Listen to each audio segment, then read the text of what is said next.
அனைவருக்கும் தமிழ் புத்தாண்டு நல் வாழ்த்துக்கள். எல்லா பேருமே ஒவ்வொரு நியூ இயருக்குமே நம்ம ஒரு ரெசல்யூஷன் எடுப்போம். பட் அந்த ரெசல்யூஷனை 100% எல்லாருமே அதை அச்சீவ் பண்ணுறோமான்னு கேட்டால் எனக்கு தெரிஞ்சு கிடையாது. ஏன்னா நானுமே நிறைய ரெசல்யூஷன் எடுத்திருப்பேன். அப்புறம் ஒரு பீரியடில் நான் ரெசல்யூஷன் எடுக்கக்கூடாதுன்ற ஒரு ரெசல்யூஷன் எடுத்தேன். ஸோ இப்போது என்னென்னா, எந்த ஒரு ரெசல்யூஷன் நம்ம எடுக்கிறோம் அப்படின்னா அது டஃப்பான விஷயமா. இப்போ நம்மளால ஒரு விஷயத்தை அதை ரெகுலர் பண்ண முடியலன்னா அது கண்டிப்பாக டஃப் தான். நமக்கு டஃப் தான், மற்றவங்களுக்கு அது ஈஸியாக இருக்கலாம், நமக்கு டஃப்பாக தான் இருந்திருக்கும். ஸோ அதனால தான் அதை நம்ம பண்ணியே ஆகணுன்ற ஒரு ரெசல்யூஷன் நம்ம எடுக்கிறோம்.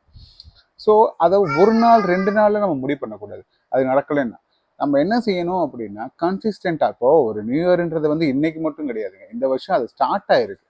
ஸோ ஒரு ஏஜ்ன்றது 0 to 1, புரியுதா? அப்போது அந்த ஒரு வருஷம் முழுக்க, அந்த செகண்ட் இது ஸ்டார்ட் ஆகிற வரைக்குமே அது நியூ இயர் தான். அதனால ஃபெயில் ஆகிறத பற்றி யோசிக்காதீங்க. ஜஸ்ட் ட்ரை பண்ணுங்க. அதாவது before you quit, try once, அவ்வளோதான். இப்போது ஒரு விஷயம் இப்போ நம்ம தோக்குறதுலேயுமே அது சந்தோஷம் தாங்க.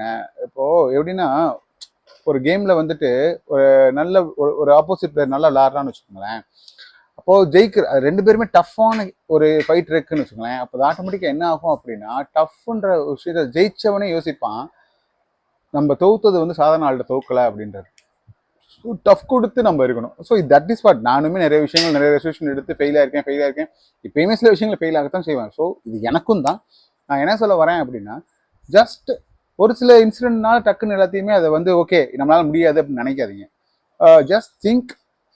அவங்களோட இதில் இது இன்னொரு விஷயம் என்னன்னா, இந்த நியூ இயருக்கு என்னோட ஃப்ரெண்டு நேற்று ஒருத்தர் என்கிட்ட பேசிட்டு இருக்கும்போது சொன்னார், ரொம்ப ஃப்ரஸ்ட்ரேட்டடாக இருக்குது வினோத், அந்த மாதிரி லைஃப் ஒரு மாதிரி இருக்குது அப்படின்னு சொல்லிட்டு. அவரோட ஜாப் எல்லாத்துலேயுமே கொஞ்சம் டென்ஷனாக இருக்குது அப்படின்ற மாதிரி. நல்லா ஒரு விஷயம் புரிஞ்சுக்குங்க, we are not freshers. நம்ம லைஃப்பை இவ்வளோ விஷயங்களில் இப்போ எல்லாருமே, நானுமே 40 தான். 40ல் நமக்கு ஃப்ரஸ்ட்ரேட்டட் வர்றது எல்லாத்துக்குமே காமன் தான். அது வயசுன்றது கிடையாது. ஆனால் ஒரு விஷயம் நல்லா புரிஞ்சுக்குங்க, இப்போ நானுமே வேலை தேடின பீரியடில் கொஞ்சம் கஷ்டப்பட கிடையாது. 2007 இன்ஜினியரிங் முடிச்சுட்டு நிறைய கஷ்டங்கள் நான் பட்டிருக்கேன். இப்பயும் தான் படுறோம். பட் என்னன்னா, அன்னைக்கு நம்ம ஃப்ரெஷர்னா வேலையில் மட்டும். இன்னைக்கு நம்ம we are experienced, not only in our நம்ம லைஃப்பும் சரி எல்லாத்துலேயுமே வி ஆர் எக்ஸ்பீரியன்ஸ்டு. ஸோ அந்த எக்ஸ்பீரியன்ஸை we are going to start the day with the experience. நம்ம ஃபெயிலியர் எல்லாத்தையும் வச்சு தான் நம்ம ஸ்டார்ட் பண்ணுறோம். ஸோ ஒரு விஷயம் ஃபெயில் ஆகிறதுக்கோ இதுக்கோ எதுவுமே ஒரி பண்ண வேண்டிய அவசியம் இல்லைன்றது தான் ஒரு சிம்பிள் தாட்டு. ஏன்னா என்ன, இப்போ நம்ம ஒரு நல்ல விஷயத்தை நோக்கி போகிறோம், அதில் ஃபெயிலானா என்ன, நம்ம முன்னோக்கி தானே போய்கிட்டு இருக்கோம். திருப்பி அதை ட்ரை பண்ணணும், அவ்வளோதான். இப்போ ஒரு ஹேபிட்டை நம்ம விடணும்னு நினைக்கிறோம், அந்த ஹேபிட் திருப்பி நமக்கு வரத்தான் செய்யும். ஒரே நாள் நம்ம